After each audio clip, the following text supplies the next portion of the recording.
Hi there, welcome to Pins and Patience. My name is Jeremy. I'm carrying on with the Mark I of the Captain's Jacket.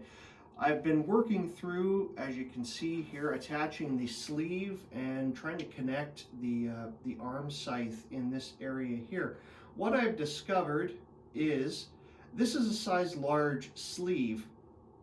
The angled corner here is too short.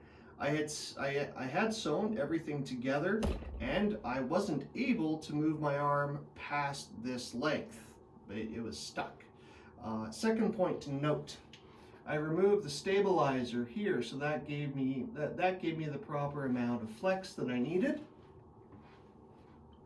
After some measurements, I went back to the large panel, I went back to the blueprint, and clearly the dimensions of the double XL I think are the right way to go for this. I'll just have to adjust the length of the sleeve once I'm done. So despite my arm measurements being correct for the large size in length, the attachment points on the inside didn't measure up. So once I do that, I should be able to have proper movement, and I will move on from there. Thanks for joining me. Bye for now.